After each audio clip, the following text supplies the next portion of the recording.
it's Rob and welcome to Axel's Garage. We are back here in a part 2 with this Chevy cooling fan video. Now in the previous video, I determined that the truck ran hot and overheated a bit due to the cooling fans not turning on. So what we did in the previous video was we chased down the whole cooling fan circuit. We verified that the relays were working good. We verified that the grounds were good, that we can get the whole cooling fan system to work, and we did that by unplugging the coolant temperature sensor, jumping it out with a paper clip, and the fans come on. So that pointed us at a bad coolant temperature sensor.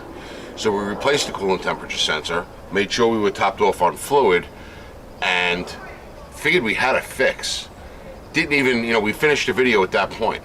However, the cooling fans never came back on again.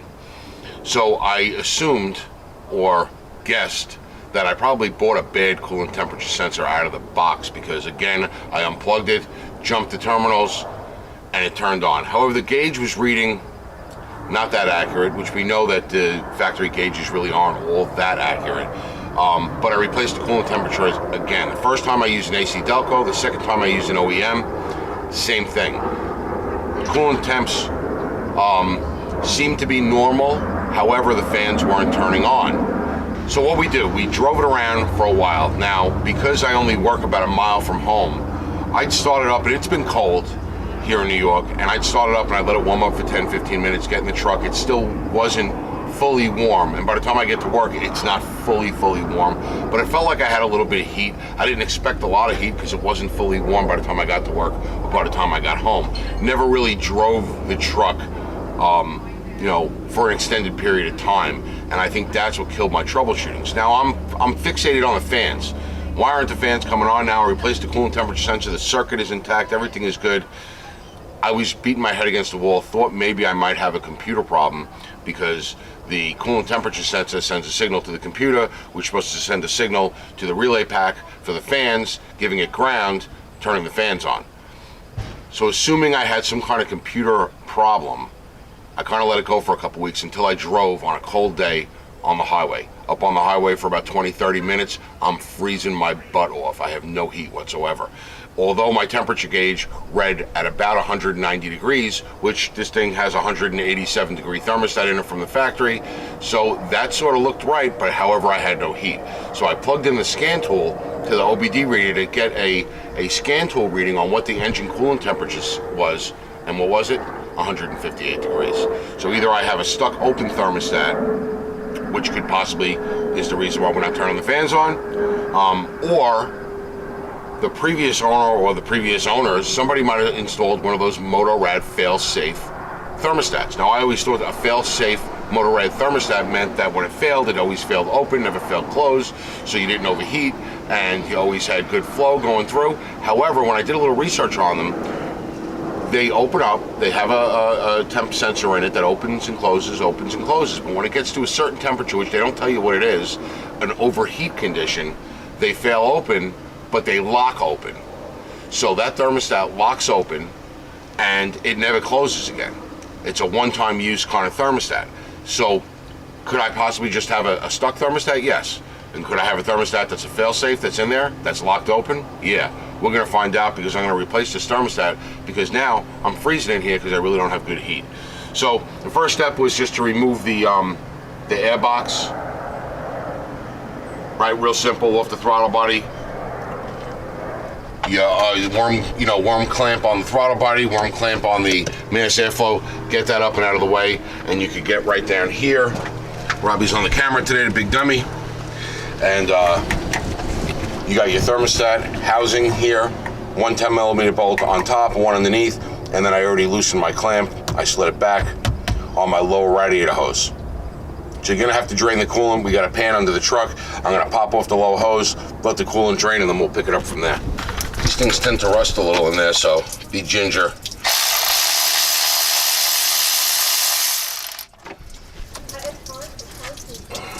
All right, so now we got this housing unbolted, 2 bolts, and I'm just gonna give it a little tap. There it goes, and there goes the rest of my coolant. So here's the original thermostat. It appears to be a GM original, it's closed. So unless when I knocked it off and it hit the ground, which I probably shouldn't have done, I probably should have had a hand on it, it popped close again, but it's closed. Now maybe it's opening at too low a temperature. I don't know, because I definitely wasn't getting any heat. It's not a fail-safe, brand thermostat like I thought a Motorrad fail-safe. To be honest, I have no idea. I expected this thing to be stuck open. So for the sake of better testing, I hit it with a torch a little bit, just up over here in the spring area, and it opened up, and it's staying open. It's not closing. Now, I don't know if that was me with the torch and I messed it up, because you're not supposed to hit it with a torch. You're really supposed to have it in hot water.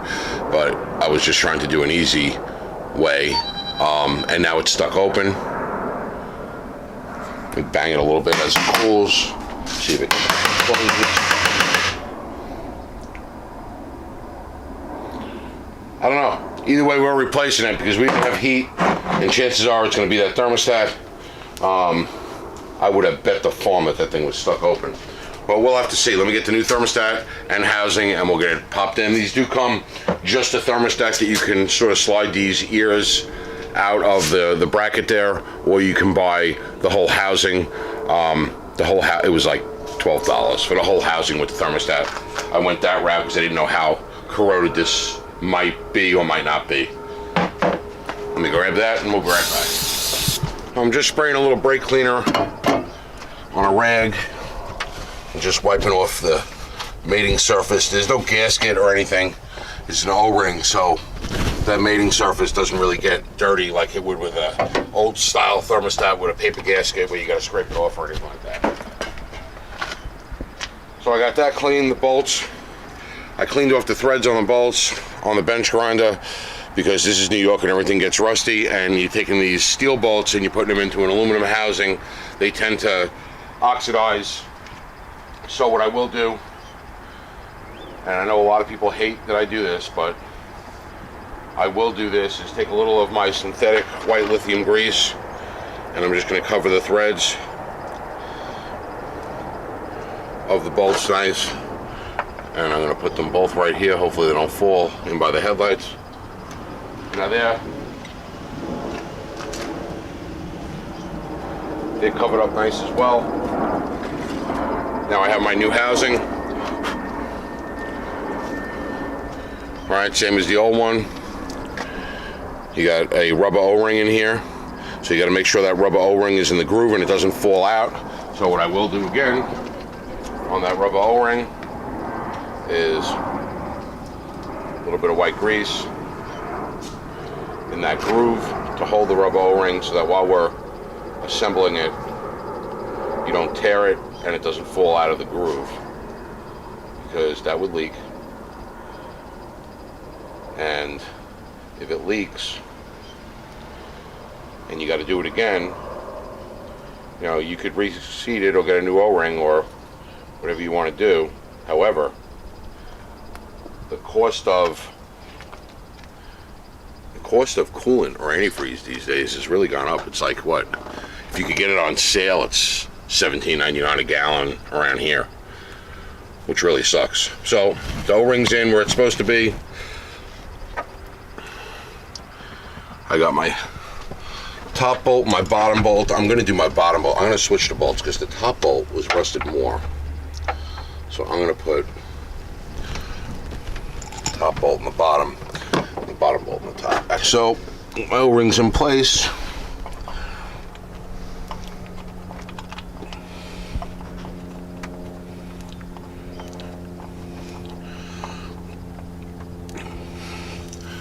Got that bolt started.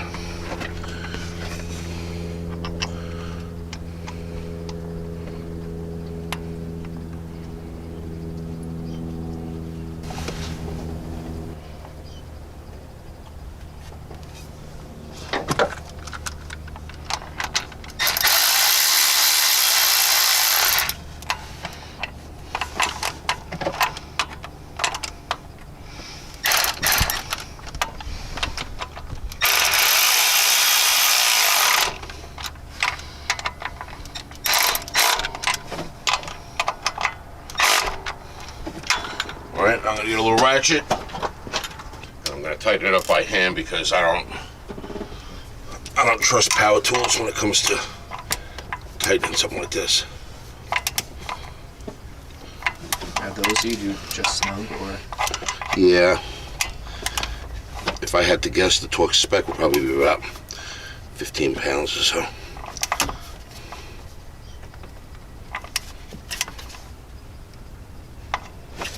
This is only going into aluminum. Okay. So they're good and snug. Now I grab my lower hose. Slide it on. And then these still have the original clamps on them, which really suck. There's a special tool for these. I do not have it because I usually just replace them. Let's see if I can get this one on without replacing it. All right, I'm not gonna be lazy. I'm gonna get a regular worm clamp and replace these freaking things here.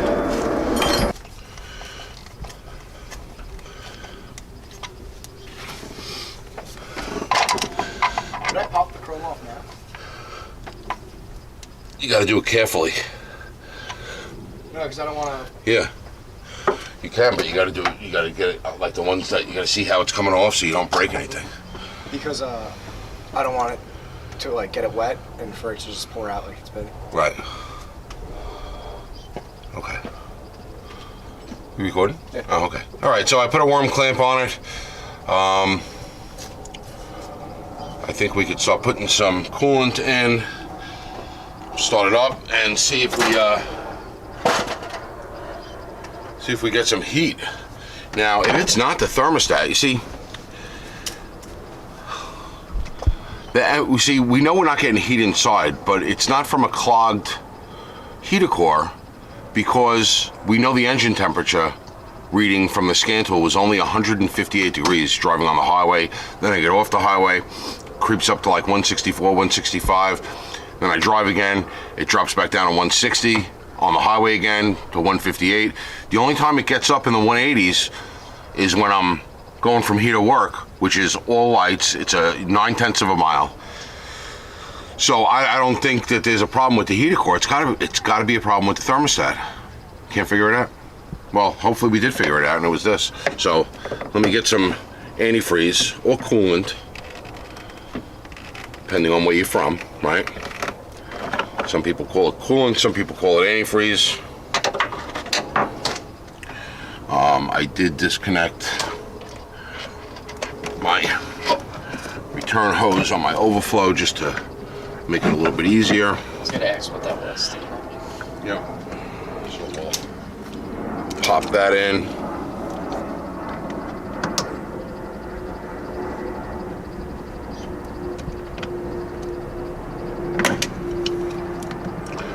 I hate these. I should just get the tool. Next time you guys are looking for something to get me, a hose clamp, pliers. Okay. Get some coolant. All right, so we filled it up with coolant, antifreeze, 50-50 mix. I use the green all vehicles this way. No matter what we're mixing in that's in there, it's compatible. We put the air box back on, no leaks, and let it warm up. It's getting dark for a long time. It's about 50 degrees here today. It took forever for it to warm up. We started to get heat. We knew we were going in the right direction. I drove it around a little bit, and as soon as I started driving it around, it would drop. So that little bit of ram air that we were getting from driving it around was actually cooling it off. So I put it back here and just let it sit and idle. I got the scan tool hanging out. You really can't trust the gauge, so I got the scan tool hanging out the window. Right now we're at 212 degrees. It got up to 224, and the low speed fans kicked on. It crept up to 226 and then started dropping and turned off at 195. Fans shut down, so they appear to be working. I'm just gonna let it cycle a couple of times, but I think we got it fixed. It wasn't apparent that that thermostat was stuck open, but it was definitely, maybe that overheat messed up the diaphragm in the thermostat where it was opening up way too early. That could very possibly be. We ran it up, it got to about 255, 260. When I shut it down, when I realized the fans weren't coming on and it was overheating, didn't boil over or anything, but maybe that messed up the thermostat in a way where it was opening way too soon, because then once we fixed the fan issue, we couldn't get it to warm up, and now we're fixed. I'm happy. On to the next step of Barry White here. As always, thanks for watching.